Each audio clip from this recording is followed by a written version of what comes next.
know about me.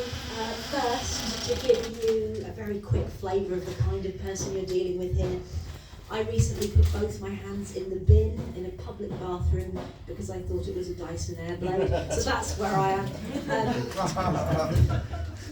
Second, you might look at me and think that I look like kind of a anime librarian or a primary school teacher having a midlife crisis or a very old school girl, and it's more complicated than that, but you're close enough, okay?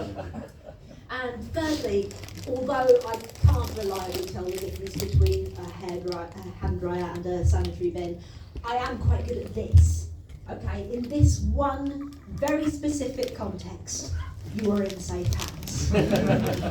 Crucially, washed hands. I didn't always know all this stuff about myself, though. It took me a while to find myself. You know, I was feeling a bit low one day, and my friend said that. She said, "You just need to find yourself." And at first, of course, my reaction was, "No me, smashing this." Here I am, popping myself right away.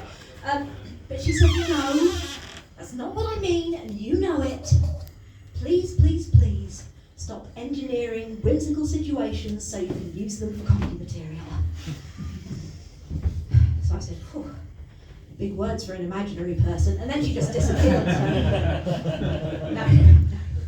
No, actually what she said was, "That's not what I meant. Finding yourself means getting to know yourself intimately."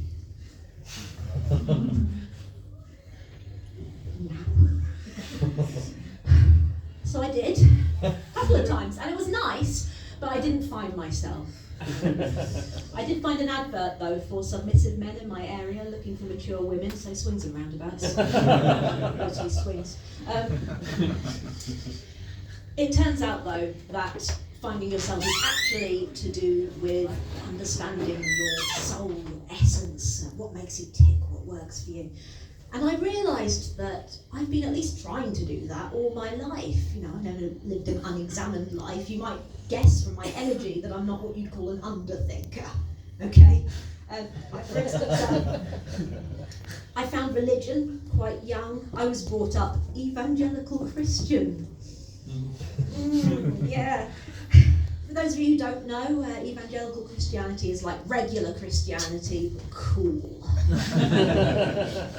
Except that that's satanic, so you're not allowed to do that. And probably more like, but that's just that backwards, isn't it? And it's the side of the hippie movement, which is quite anti-Christian. And I think my top is a bit low cut, my skirt a bit short, and I am a woman speaking out of turn and probably blaspheming. So, long story short, growing up evangelical hasn't had any long-term negative effects. I'm fine.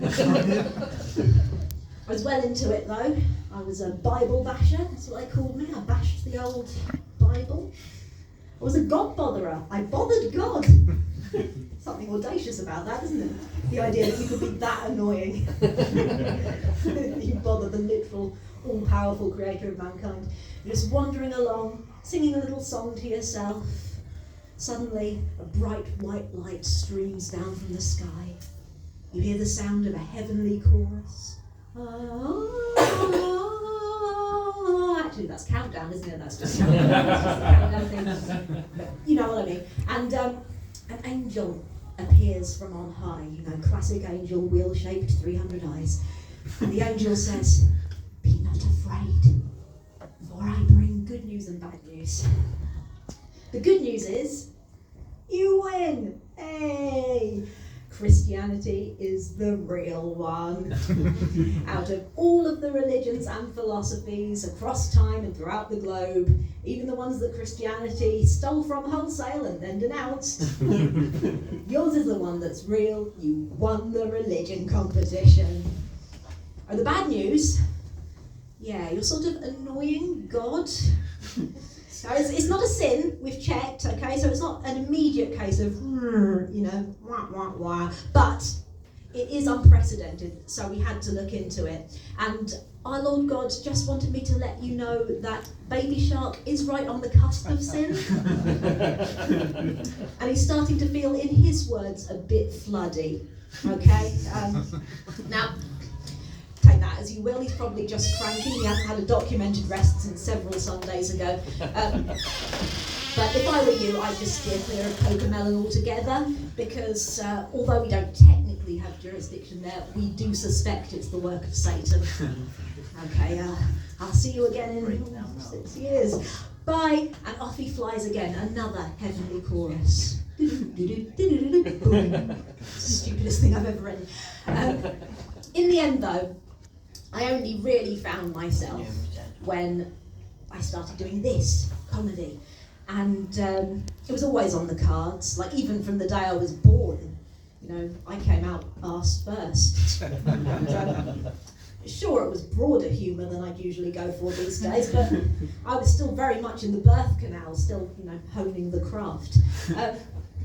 And when I first learned how to talk, I told my first ever joke, and this is true now. My first ever joke was, what's green and doesn't have a restaurant? Kermit without a restaurant. So, and now I am a comedian, and it is the ultimate all-purpose loophole. Okay, if you're largely incompetent like me, and living with a lot of trauma like me, you can take all that, flip it around, call it your material. What a life hack. You can take that because, you know, let's be honest, we're all largely incompetent and living with a lot of trauma, aren't we? It's 2023. If you think that you're competent and don't have any trauma, I'm afraid it's because you're not dealing with your trauma very competently. But yeah, I know I'm a real comedian because I recently had a proper watershed moment for a comedian. I bombed, I died on stage, died on my arse, it was awful. Christchurch, Dorset. I'm not big in Christchurch, Dorset, it turns out I'm small and microscopic, imperceptible to the human eye in Christchurch, Dorset. It's fine though, you know, because different people find different things funny. And I just think it's quite interesting that some people can be so wrong. So objectively incorrect. But, you know, I've only grown from it. You know, my ambitions have really been honed. They've really been sharpened. My ambition now is to become disgustingly famous and snub Dorset. Yeah, I'm going to snub them until they beg to have me back.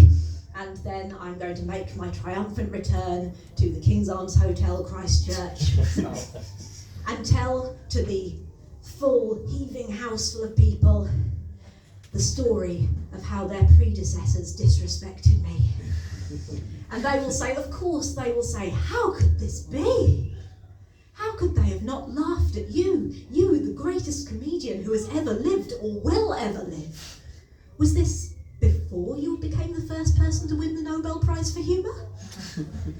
We sometimes forget that there was a life before your good-natured flights of fancy put an end to all war.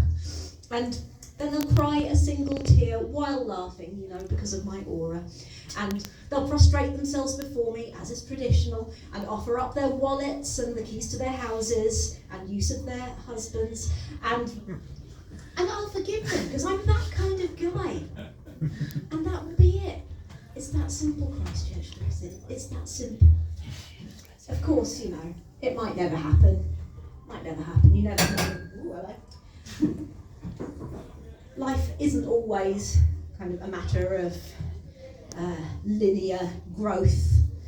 So until then, you know, whether it happens or not, I'm just going to keep on going every day and every night, contacting submissive men in my area. Thank you very much.